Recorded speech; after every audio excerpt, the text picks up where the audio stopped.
After having a ventilator for 4 years, there are many things I've learned and many things I've had to adjust to. For example, when I go to a doctor's appointment, the first thing I look for is an electrical outlet to plug in my ventilator. Here are some of the most important things I have learned during my first 4 years with a ventilator.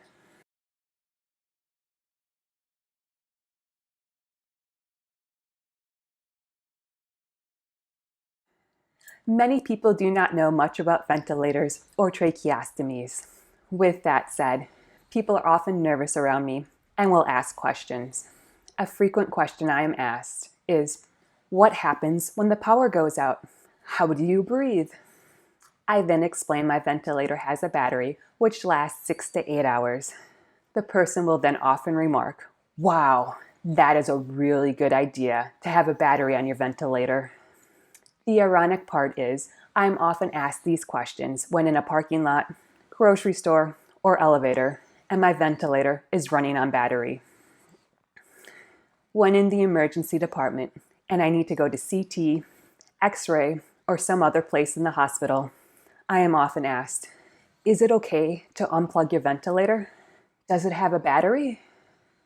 I know this is a heartfelt concern, but it always makes me laugh. And I really want to reply, oh, no, you can't unplug it.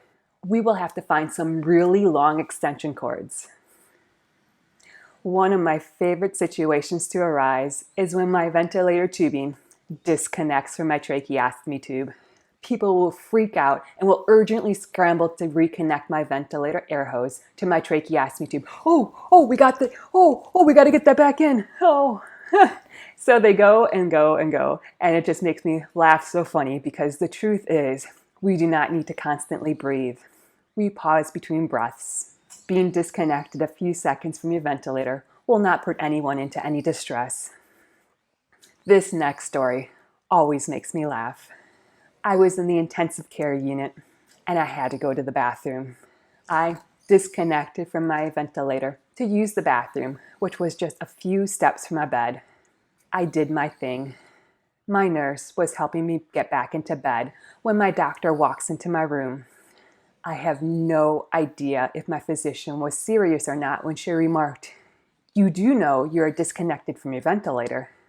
My nurse replied, "Yeah, we know. She was just getting back into bed." I think I said, "Okay, thanks," as I grabbed my ventilator tubing and reconnected it back to my tracheostomy tube. The reason this story is so funny is because this is how the scene played out in my head. My doctor walks into my room. She says, "You do know you're disconnected from your ventilator." I then look down at my disconnected air hose and go, "Oh, no, I can't breathe. I can't breathe. I'm going to die." And then I dramatically fall over in my bed.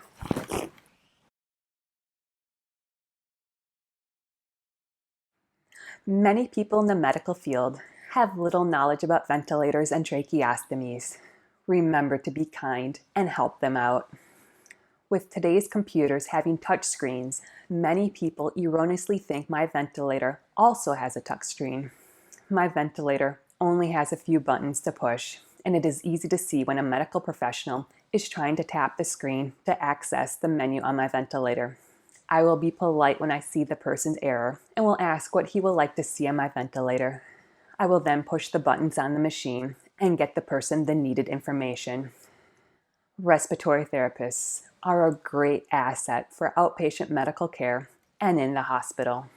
However, sometimes you may get a respiratory therapist who thinks he knows more than what he does.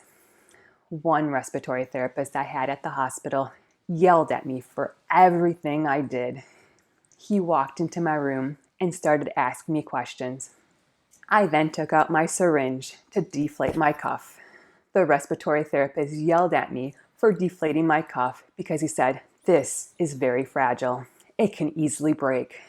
He also yelled at me because the numbers on my ventilator were low since I had deflated my cuff so I could talk to him. I said I could inflate my cuff so he could get the accurate numbers on the machine. He then yelled at me that I should not be inflating and deflating my cuff because the cuff is fragile. Additionally, I needed to keep the cuff inflated to breathe. The next day, The respiratory therapist walked into my room and told me not to deflate my cuff. He then started asking me questions. I could not respond because my cuff was inflated. Then he got really mad at me and started yelling at me for not responding. I finally deflated the cuff on my tracheostomy tube and told him I cannot talk when the cuff is inflated. The respiratory therapist realized his mistake and stopped yelling at me. Whether you have a mask strapped to your face or have a tracheostomy tube in your throat, be prepared for people to stare at you. Wherever I go, the grocery store, clinic, post office, etc., people will often stop and stare at me. I used to be nervous about the constant attention, but now I often do not notice. If I do see someone staring at me, I will smile. If the person is in close proximity, I will often say, "Good afternoon," or something similar. Usually, as soon as I acknowledge the person, he will immediately turn away and stop looking at me. Children are often the funniest audience. Since I use a wheelchair, I'm usually at a similar height as children in grocery carts or strollers. When a child sees me, his eyes will grow wide and his face will display shock and awe. I will then smile and wave to the child. This usually helps calm down the child and makes it know that it's okay to have a ventilator and a tracheostomy.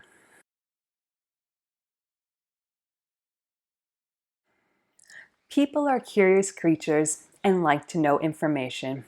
This means people will ask you questions about why you have a ventilator. Be prepared to answer questions. I have found most people have little medical knowledge. With this in mind, I keep all my answers short and simple. This is how a typical question and answer session goes. Question: why do you have that machine? My answer: I cannot breathe on my own.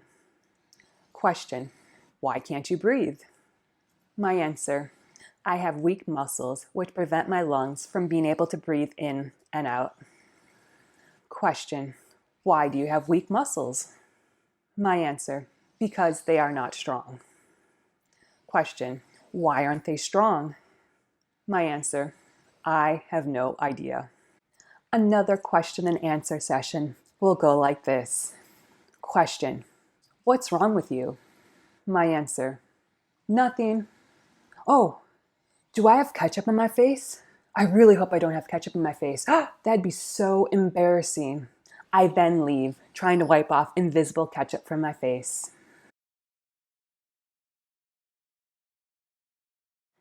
On December 5th, 2016, I wake up from sleep in a panic. I cannot breathe and feel as though I cannot catch my breath.